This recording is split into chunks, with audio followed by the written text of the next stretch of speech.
There's some people who have let's say, a misunderstanding of detention.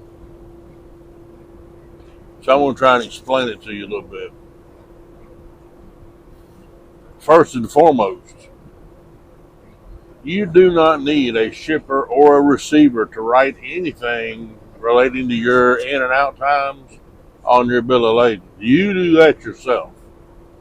I've heard many, many, many times about people not getting their detention because a shipper or a receiver wouldn't write their in and out time on the bills. Write it yourself. That's when you arrived, and you can look at your logs. Like, for example, me, when I arrive at a delivery, I automatically go ahead and switch myself over into yard move because I'm here at the guard shack, and once I get checked in, I'm going to be moving on. So I switch to yard move to save my drive time, and being in yard move is just eating away at my 14-hour shift clock.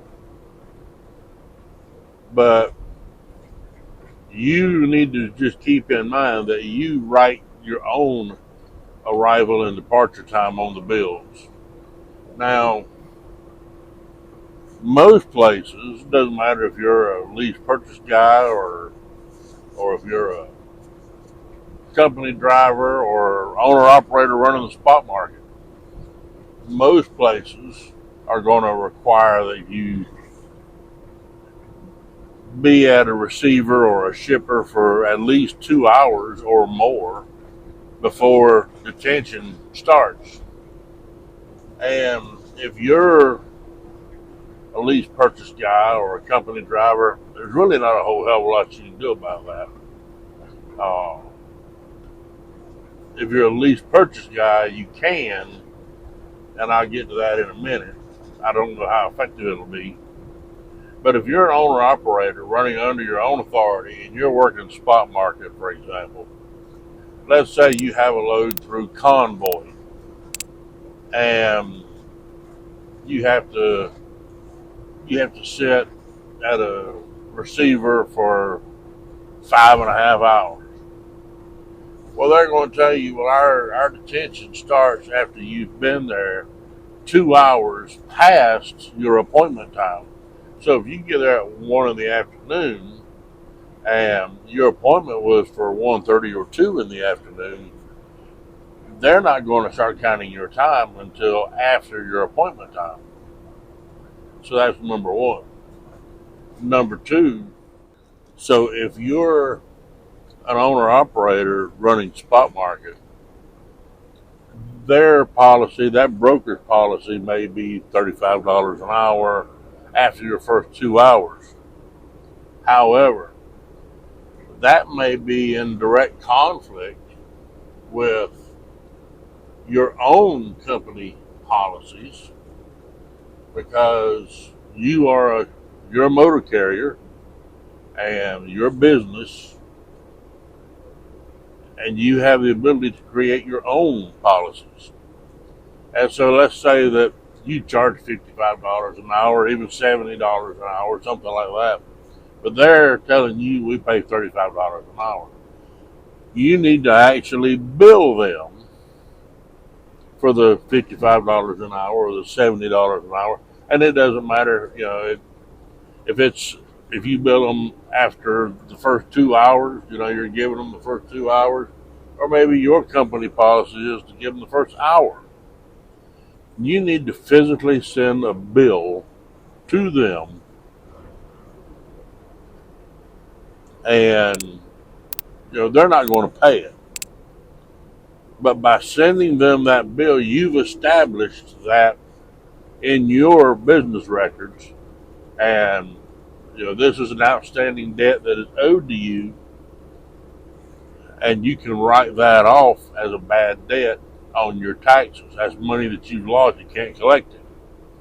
They pay you $35 an hour, and you bill them for $70 an hour. They pay you after the first 2 hours, but you bill after the first hour. So that difference you can write off on your taxes, and that's 100% legal. So you have the ability to get that money.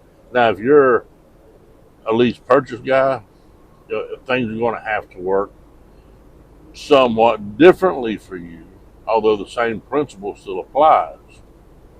Because if you are your own LLC, for example, and you have a lease purchase agreement with, I don't know, say R.E. Garrison or somebody, ABC Trucking, you got a lease purchase agreement with them, and their policy is $30 an hour, or 35, or even $40 an hour after the first 2 hours from your appointment time. Well, you still have the same ability to bill them. Go back and read your contracts, but you still have the ability to bill them for the difference between what they pay and what your own company policies are. All right, now, if you're alleging these things or your company policies, you need to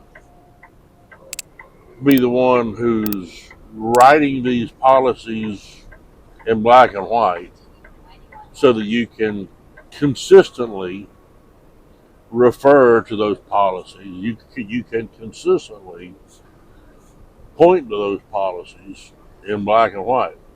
Don't just say, I charge X number of dollars an hour for detention and so much a day for layover. You need to have it in black and white. But you can do the same thing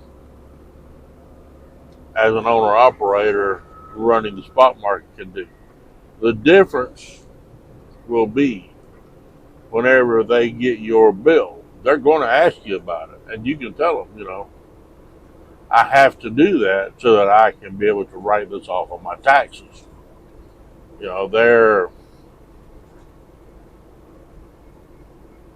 Their contract with you will point to detention, but it will most likely, in majority of the cases, talk about what their company policies are and how they do things.